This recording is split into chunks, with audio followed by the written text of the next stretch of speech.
What's going on? I've been getting a lot of questions in the comments on how to say affirmations in the most efficient way. Or do you say them? Do you listen to them? Like, what's the strategy for performing these affirmations per se? And I wanted to share what I've been doing to get the best possible results in my life. And I was thinking, how is the best way to communicate this? And I wanted to share an acronym, an easy acronym. And I feel like something simple is something that you can actually use. There's a saying, simple scales, fancy fills. And if it's too complex, you're just gonna watch this and you're not gonna get anything out of it, and you're not gonna actually do it, because if it's too complex, you're just gonna forget about it. So the acronym goes as follows: OPL. Very simple. What does the O stand for? It stands for out loud. Maybe people are asking, do you say it? Do you read them? Do you listen to them? Now, while it's good to read and it's good to listen, you want to engage all of your senses. You want to physically say it out loud. Now, biblically, there's a source for this. The world was created with speech. The first word was Bereshis. In English, it's in the beginning. And have you ever heard the saying abracadabra? That's actually Aramaic. It's I will create as I will speak. Speech is physically changing reality. And when you're saying a prayer, you're saying an affirmation, you want to say that out loud. The second part of the acronym is P, which stands for passion. You don't want to just say this in a monotone or a basic way. You want to say it in a way that affects you at every level. Remember, we're trying to get these phrases from an intellectual place to a heart place, because that's when you actually change. You actually change when you're integrated in your entire being. In Hebrew, when we're trying to do this, once again, it's avoda shebalev. It's work of the heart. You're trying to change yourself at your core. And the heart does not understand logic. The heart only understands emotions. So if you're not crying, if you're not feeling a strong emotion, then you got more work to do. And that's what I was doing when I was doing my challenge for 10 hours. I kept going and going until I felt that strong emotion, until I knew that there was a change inside of me. Sometimes it doesn't just take one sitting. Sometimes it takes multiple days. And I also pray multiple times a day. I pray 3 times a day. So I'm doing these affirmations 3 times a day, every single day, nonstop. And I'm getting comments like, but I've been doing this for 2 years and nothing's working. Yeah, 2 years. Keep going. Your whole life. You have a whole life to live. We're constantly creating a new reality for ourselves. The last part of the acronym is L, language. I noticed a lot of you are not from America, and English is not your native language. Yet when you Google affirmations, you're gonna see a lot of them are in English. For example, the ones I've been using and sharing on my channel. Does that mean that you should be saying them in English to get the same results?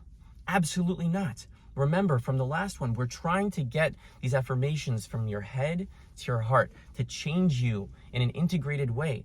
And when you're saying something in a language that's foreign to you, you're not going to feel connected to it. You're going to feel disconnected to it. So that's why it's important to modify all of these affirmations to fit you and say them in your native language. If you're French, say it in French. Or if you're from Portugal, say it in Portuguese. Now, there is something to saying something in its original language. I will say, when I pray at this point in my spiritual career, I pray mostly in Hebrew.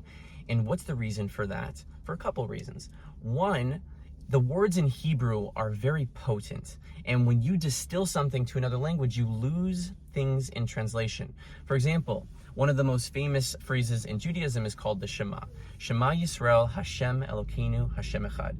Hear, O Israel, the Lord is our God, the Lord is one and only.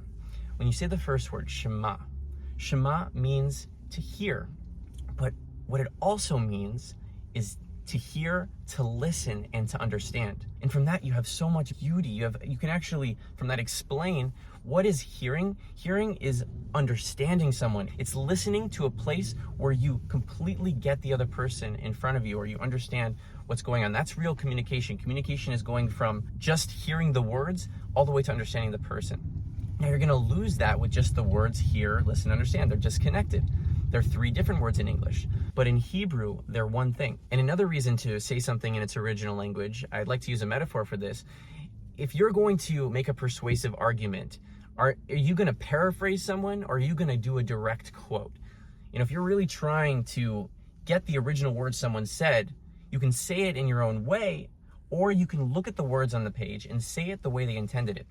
That's why I like to repeat, obviously when I'm saying King David's Psalms, I'm saying Psalms, or in Hebrew we say Tehillim, I'm saying them in Hebrew. Think about it. When you actually learn the words, or you're reading the book itself, or you're reading like, let's say a normal book, you're aligning yourself with the consciousness of the writer, the author, at the moment that those were written. As soon as you start injecting your own perspective in things, you're diverting from the original intent of the author.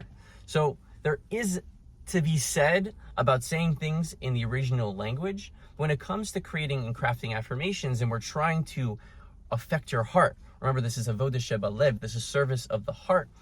It's okay to say things in a way that feels good to you.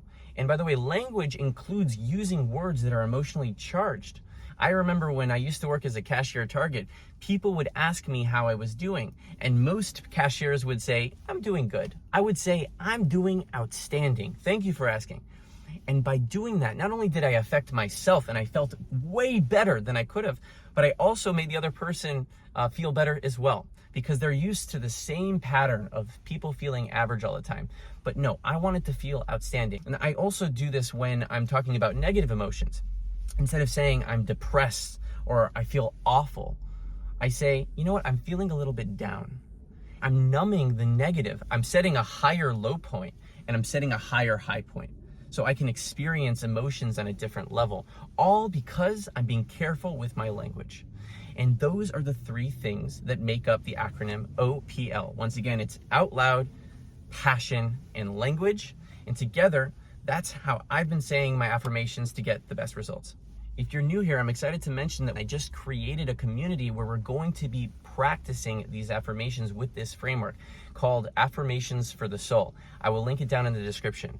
And we're going to be doing challenges there like the one I did a couple years ago. And we're going to be growing together and slowly expanding into different modalities of spirituality where we're going to become the best versions of ourselves. So if that's interesting to you, once again, it's in the description below. Thank you guys for staying to the end of the video, and I'm looking forward to seeing you in the next upload.